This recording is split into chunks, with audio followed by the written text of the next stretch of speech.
Hey guys, Shadowman here and welcome back to another video. So now we're at Cold War. Now this game is still being supported and will continue to be supported until the next Call of Duty comes out.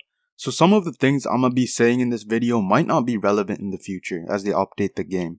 So in this video I'm gonna be talking about multiplayer and Rebirth, and in the next video I'm gonna be talking about zombies. And I'll also be talking about the campaign for a bit in that video. But anyways, if you guys are liking what you're seeing here, leave a like, subscribe, and hit the bell to turn on notifications. Now let's talk about the multiplayer. Now I'm pretty sure most of you guys can agree with me and say this multiplayer is a step down from Modern Warfare. It feels like the same game, but worse. Everything from the menu, to the class customizations, to the operators, to the gunplay feels pretty identical. And the changes that they made to the game only ruined the game. I don't know where to start, to be honest, but let's just start with the big one. And that being the score streaks. The first thing I dislike about the streaks is the fact that they're pretty bad. Now I never tried some of the crazy streaks like the gunship, but some of the streaks you unlock don't do jack.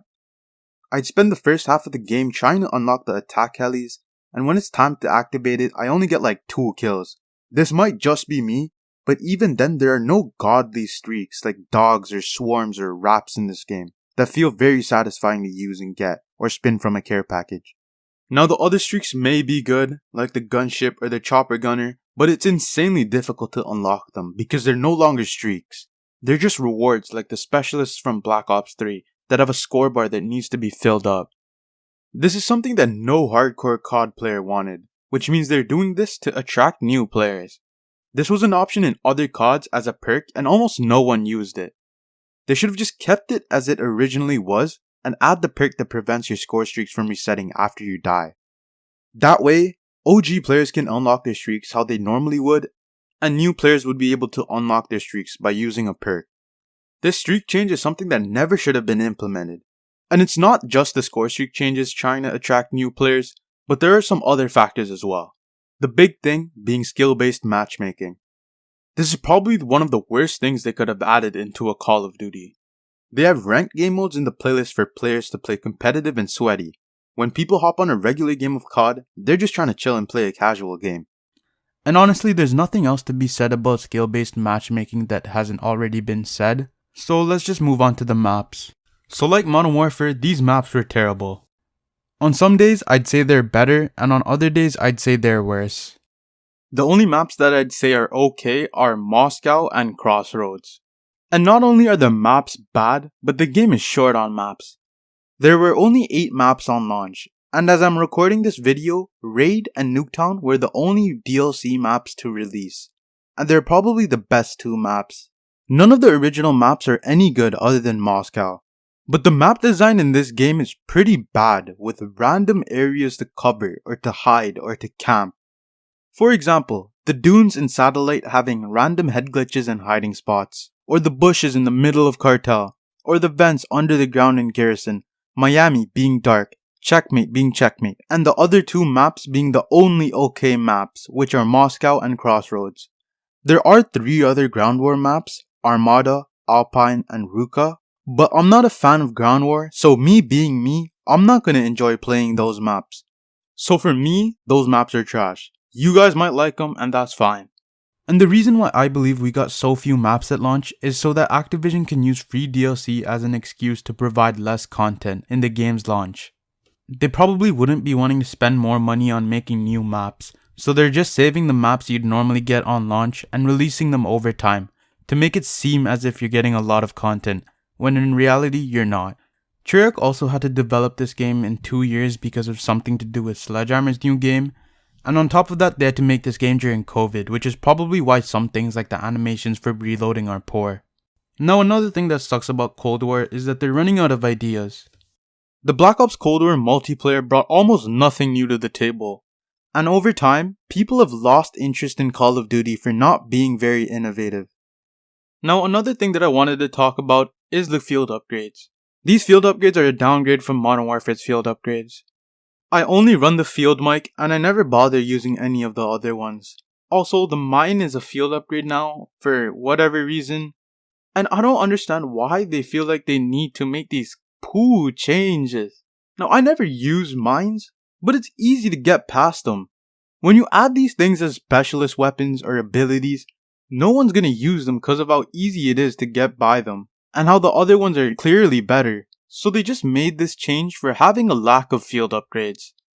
But I guess a good thing about this game is the battle pass from Modern Warfare and Warzone.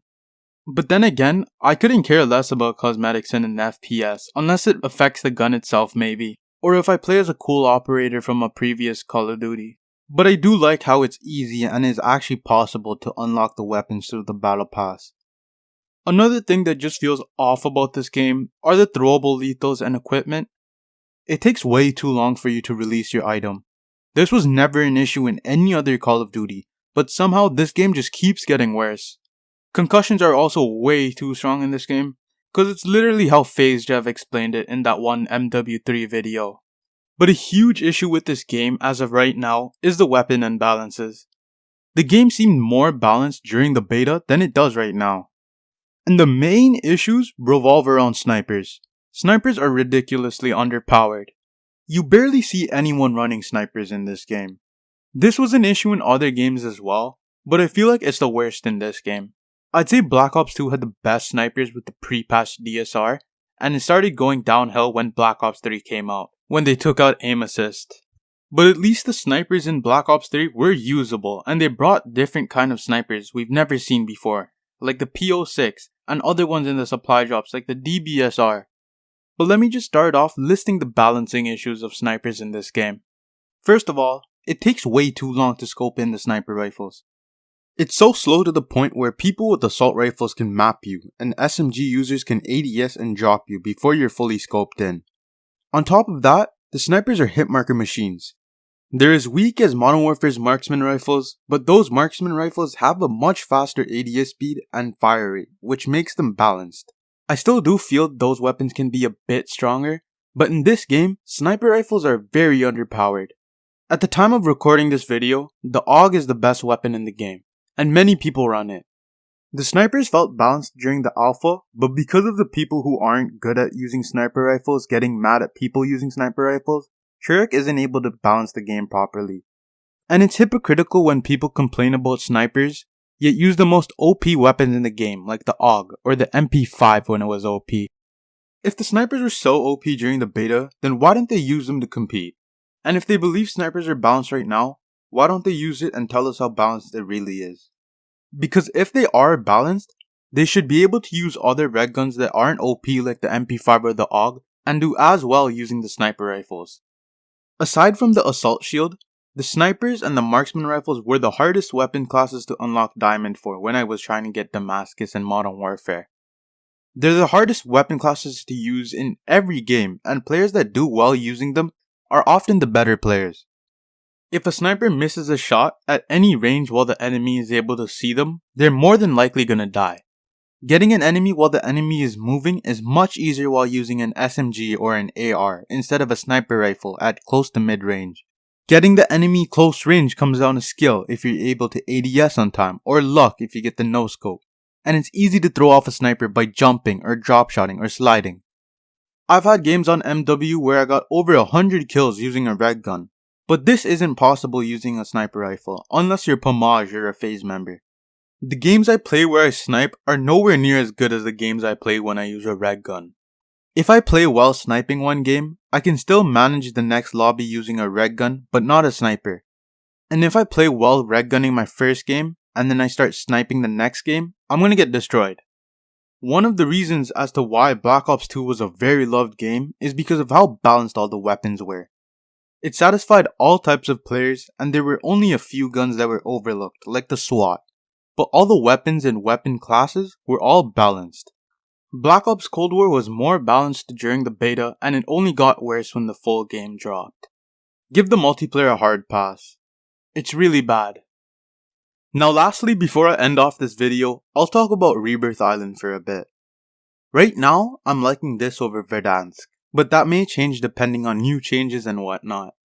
It's much faster than Verdansk, which is something that I like because I prefer being able to start another game and getting right back into constant action instead of spending a lot of time looking for players to fight in a huge map.